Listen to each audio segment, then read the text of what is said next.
Hello everyone. Class 10 series में आपका स्वागत है। आज हम लोग इकोनॉमिक्स के चैप्टर 4 के मोस्ट इम्पोर्टेंट ऑब्जेक्टिव क्वेश्चंस को करने वाले हैं। जो बच्चे बोर्ड एग्जाम की तैयारी कर रहे हैं उन बच्चों के लिए यह वीडियो बहुत ही लाभदायक होने वाला है। तो आप लोग इस वीडियो को ध्यान से देखिएगा और क्वेश्चंस को नोट डाउन करते चलिएगा अपने कॉपी में, ताकि आने वाले समय में आपको रिविजन करने में क्या हो, आसानी हो।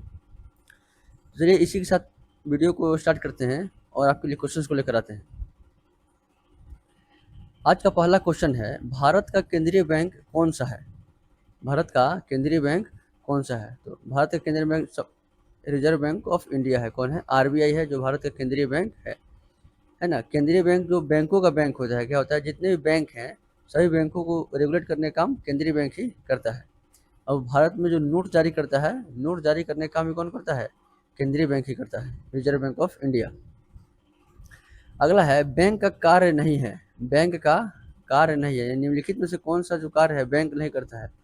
तो बैंक जमा राशि स्वीकार करता है, बैंक ऋण देता है, बैंक लॉकर की सुविधा प्रदान करता है, स्वयं सहायता समूह बनाना, यह बैंक का काम नहीं है, यह गैर वित्तीय काम है जो बैंक नहीं करता है। अगला क्वेश्चन है, भारत में वित्तीय वर्ष कहा जाता है, यानी भारत में वित्तीय वर्ष कब से कब तक होता है? क्या 1 जनवरी से 31 दिसंबर तक होता है? क्या 1 जुलाई से 30 जून तक होता है? क्या 1 अप्रैल से 31 मार्च तक होता है? क्या 1 सितंबर से 31 अगस्त तक होता है? तो वित्तीय वर्ष कब से कब तक होता है? 1 अप्रैल से 31 मार्च तक, और साधारण वर्ष 1 जनवरी से 31 दिसंबर तक होता है। लेकिन बात कर रहा है वित्तीय वर्ष का, तो वित्तीय वर्ष 1 अप्रैल से 31 मार्च तक होता है। अगला क्वेश्चन है, भारत की वित्तीय राजधानी किस शहर को कहा गया है? भारत की वित्तीय राजधानी किस शहर को कहा गया है? तो मुंबई को कहा गया। किसको कहा गया है? मुंबई को। दिल्ली क्या है? दिल्ली जो है राजनीतिक राजधानी है। भारत की राजनीतिक राजधानी दिल्ली और वित्तीय राजधानी मुंबई है। अगला क्वेश्चन, बिहार में क्षेत्रीय ग्रामीण बैंकों की संख्या वर्तमान में कितनी है? बिहार में क्षेत्रीय ग्रामीण बैंकों की संख्या वर्तमान में कितनी है? तो एक है। कितनी है? एक है। 2025 में 2025 के बाद इसकी संख्या कितनी हो गई है? एक हो गई है। लेकिन उसके पहले बिहार में ग्रामीण बैंकों की संख्या कितनी थी? क्षेत्रीय ग्रामीण बैंक 2 थे, जिसे नॉर्थ बिहार ग्रामीण बैंक और साउथ बिहार ग्रामीण बैंक कहा जाता था। लेकिन दोनों को क्या किया गया? 2025 में मिला दिया गया और केवल बिहार ग्रामीण बैंक बना दिया गया है। अगला क्वेश्चन है, दीर्घकालीन लोन लॉन्ग टर्म लोन प्रदान करने वाली संस्था कौन है? यानी कौन जो है बहुत लंबे समय तक क्या करती है? ऋण प्रदान करती है। कृषि महाजन, भूमि विकास बैंक, प्राथमिक कृषि साख समितियाँ, या इनमें से कोई नहीं? तो भूमि विकास बैंक जो है क्या करता है? लॉन्ग टर्म लोन यानी लंबे समय के लिए कर्ज उपलब्ध कराता है। अगला क्वेश्चन है, गैर संस्थागत वित्तीय प्रदान करने वाला सबसे लोकप्रिय साधन कौन है? गैर संस्थागत वित्त प्रदान करने वाला सबसे लोकप्रिय साधन कौन सा है? तो वित्तीय संस्थान संस्थागत और गैर संस्थागत होते हैं। तो क्या देसी बैंकर है, कह रहा है? तो देसी बैंकर है, महाजन है, व्यापारी है और साहूकार है। गैर संस्थागत, और वो भी क्या होना चाहिए? लोकप्रिय होना चाहिए। तो लोग जो हैं महाजन से पैसा लेना ज़्यादा प्रेफर करते हैं, ज़्यादा विश्वास दिखाते हैं। तो महाजन जो है वह क्या करता है? गांव में पैसा देने का काम करता है। तो यह क्या है? गैर संस्थागत है और लोकप्रिय भी है, लोग वहाँ से पैसा लेते भी हैं। अगला है, संस्थागत वित्त के साधन निम्नलिखित में से कौन है? संस्थागत कौन है? क्या महाजन है, साहूकार है, व्यावसायिक बैंक है, या रिश्तेदार है? क्या महाजन का कोई संस्थान है? साहूकार कोई संस्था खोल के बैठा है? रिश्तेदार कोई संस्था खोल के बैठा है? नहीं। तो व्यावसायिक बैंक यानी कमर्शियल बैंक, जहाँ हमारा और आपका क्या है, खाता खुला हुआ है, SBI, CBI, central bank of India, bank of Baroda, ये सब क्या है? कमर्शियल बैंक है। वहाँ से हम लोग क्या करते हैं? उधार लेते हैं, और यह संस्थागत वित्तीय संस्थान में आते हैं। अगला है, व्यावसायिक बैंकों का राष्ट्रीयकरण कब किया गया? व्यावसायिक बैंकों का राष्ट्रीयकरण कब किया? 1969 में किया गया। इसमें प्रधानमंत्री कौन थी? तो इंदिरा गांधी थी। कौन थी? इंदिरा गांधी प्रधानमंत्री थी, और इन्होंने क्या किया? गरीबों को हित को ध्यान में रखते हुए व्यावसायिक बैंकों का राष्ट्रीयकरण किया। अगला है, देश में अभी कार्यरत क्षेत्रीय ग्रामीण बैंकों की संख्या कितनी है? देश में अभी कार्यरत क्षेत्रीय ग्रामीण बैंकों की संख्या तो 28 है। कितनी है? 28 है। अगला है, भारतीय रिजर्व बैंक की स्थापना किस वर्ष हुई थी? आरबीआई की स्थापना किस वर्ष हुई थी? तो 1935 में हुई थी। कब हुई थी? 1935 में। अगला है, स्वयं सहायता समूह में सदस्यों की संख्या सामान्यतः कितनी होती है? यानी SHG सेल्फ हेल्प ग्रुप में सदस्यों की संख्या कितनी होती है? सामान्यतः 10 से 20 लोग होते हैं। 10 से 20 या 10 से 15 लोग भी कहीं कहीं ऑप्शन में हो सकता है। अगला है, ग्रामीण बैंक के संस्थापक कौन है या किन्हें किन्हें नोबेल पुरस्कार से सम्मानित किया गया है? ग्रामीण बैंक के संस्थापक कौन है? ये माइक्रो फाइनेंस के जनक भी कहा जाता है। तो कौन है? मोहम्मद यूनुस है क्या? अमर सेन, मनमोहन सिंह, सी रंगराजन। तो प्रोफेसर मोहम्मद यूनुस जो हैं, उन्हें ग्रामीण बैंक का संस्थापक कहा जाता है। इनका संबंध किस देश से है? इनका संबंध है बांग्लादेश से। कहाँ से है? बांग्लादेश से है। अगला है, वित्तीय संस्थाओं के कितने प्रमुख प्रकार हैं? वित्तीय संस्थाओं के कितने मुख्य प्रकार होते हैं? तो वित्तीय संस्थान दो होते हैं। कौन कौन है? राष्ट्रीय वित्तीय संस्थान और राज्य स्तरीय वित्तीय संस्थान। राष्ट्रीय जो राष्ट्र के लिए काम करते हैं और राज्य जो अपने अपने राज्यों में काम करते हैं। अगला है, राज्य स्तरीय गैर संस्थागत वित्तीय संस्था कौन सी है?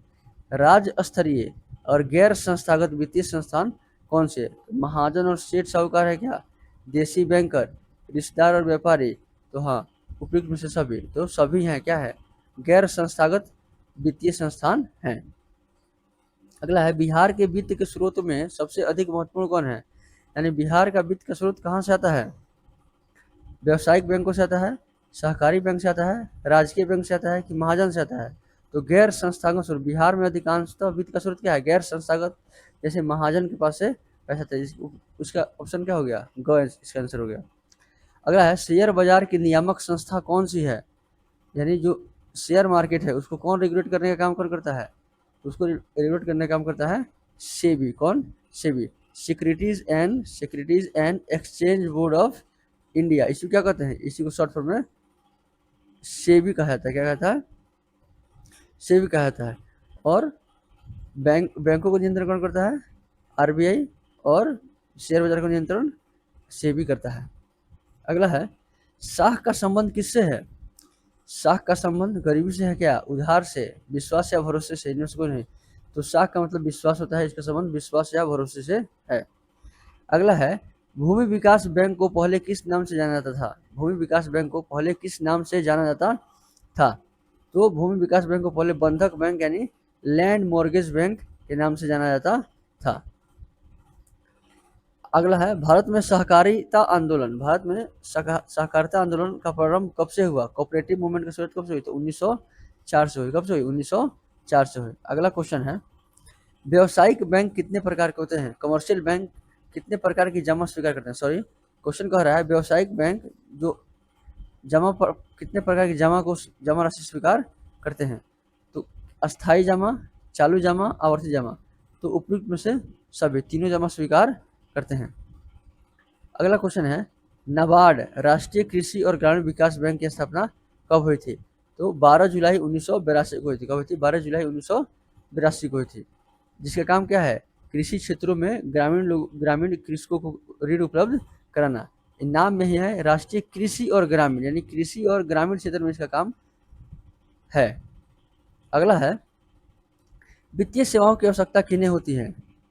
वित्तीय सेवाओं की आवश्यकता किन्हें होती है? व्यक्तियों को होती है क्या? व्यावसायिक संस्थाओं को होती है? सरकार को होती है? या सभी को होती है? तो सभी को वित्त चाहिए।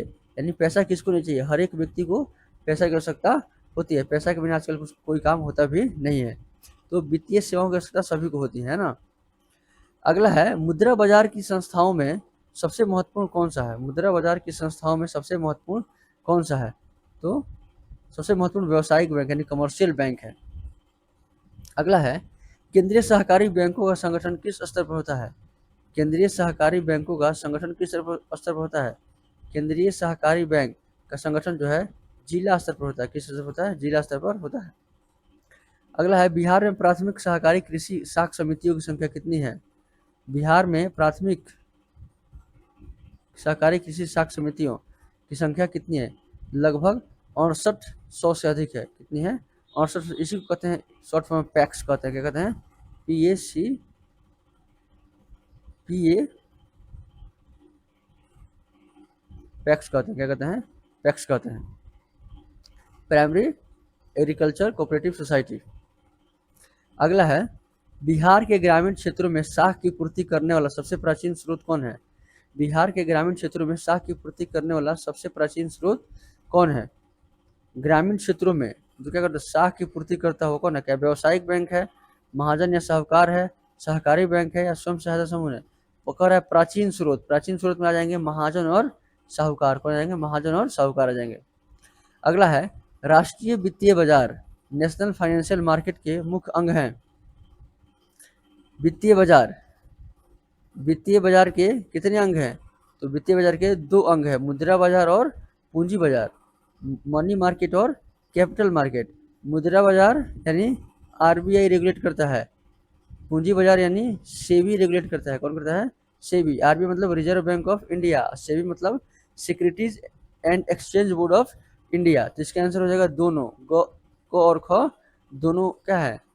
राष्ट्रीय वित्तीय बाजार के अंग हैं। अगला है, पूंजी बाजार किस प्रकार का ऋण प्रदान करता है? पूंजी बाजार जो है किस प्रकार का ऋण प्रदान करता है? तो पूंजी बाजार जो है दीर्घकालीन यानी लंबे समय अवधि के लिए जो ऋण की आवश्यकता होती है वह प्रदान करता है।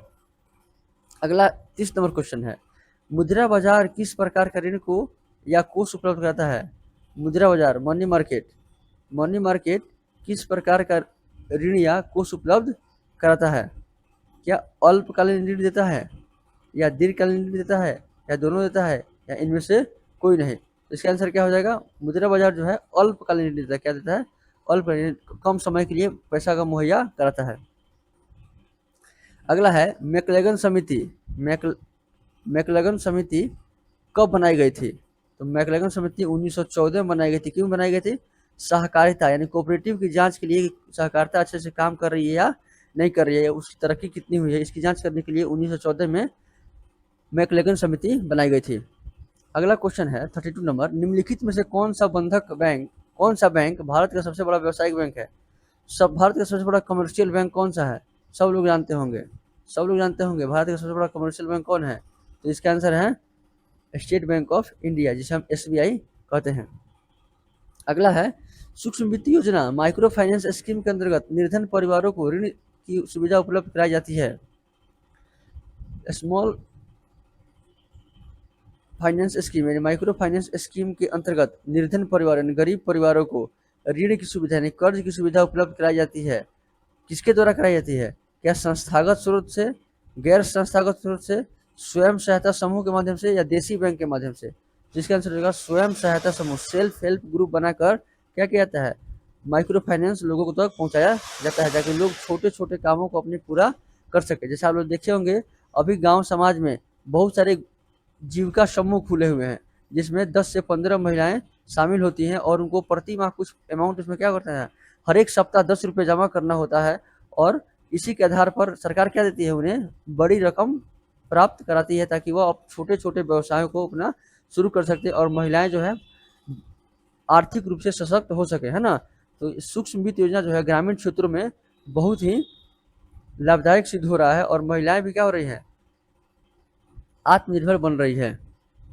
चलिए अगला क्वेश्चन है 34 नंबर, साख का मुख्य तत्व कौन है? साख का मुख्य तत्व है विश्वास, ऋण की अवधि, चुकाने की क्षमता, या सभी? तो सभी है, यानी साख का मतलब विश्वास होता ही है, ऋण की अवधि कितनी है उस पर डिपेंड करता है, और चुकाने की क्षमता क्या है उस पर डिपेंड करता है। तो साख का तीनों अर्थ होता है। अगला क्वेश्चन है, राज्य में कार्यरत केंद्रीय सहकारी बैंक की संख्या कितनी है? राज्य में कार्यरत केंद्रीय सहकारी बैंकों की संख्या राज्य में कितनी है? तो बिहार राज्य में 25 है। कितनी है? 25 है। अगला है, व्यावसायिक बैंकों का मुख्य उद्देश्य क्या होता है? यानी कमर्शियल बैंक जो होते हैं उनका मुख्य उद्देश्य क्या होता है? समाज सेवा करना, लाभ कमाना, सरकार को सलाह देना, या इनमें से कोई नहीं? तो व्यावसायिक बैंक क्यों होती हैं? व्यावसायिक बैंक का काम होता है लाभ कमाना, यानी लाभ के लिए होती है ना, समाज सेवा के लिए नहीं होती है। अगला है 39 नंबर क्वेश्चन, स्वयं सहायता समूह में बचत और ऋण संबंधी निर्णय कौन लेता है?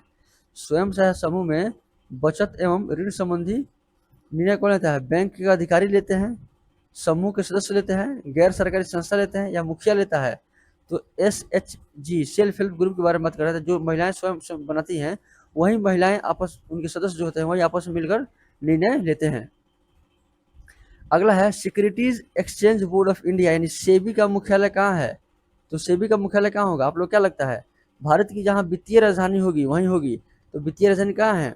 मुंबई है। वहीं क्या है? सेबी का मुख्यालय अवस्थित है। अगला है व्यावसायिक बैंक द्वारा दिए जाने वाले ऋण को क्या कहता है? व्यावसायिक बैंक द्वारा दिए जाने वाले ऋण को क्या कहता है? नगद कहता है, अधिक वर्ष कहता है, ऋण अग्रिम कहता है या सभी कहता है? तो सभी कहता है। क्या कहता है? तीनों कहते हैं। नगद साख भी कह सकते हैं, अधिविकर्षक भी ओवरड्राफ्ट भी कर सकते हैं और ऋण अग्रिम भी कह सकते हैं। अगला है भारत में सहकारिता को प्रांतीय विषय कब बनाया गया? सहकारिता को प्रांतीय विषय प्रोविंशियल सब्जेक्ट कब बनाया गया? तो 1919 में। यानी 1919 में हम लोग के ऊपर कौन थे? ब्रिटिश थे।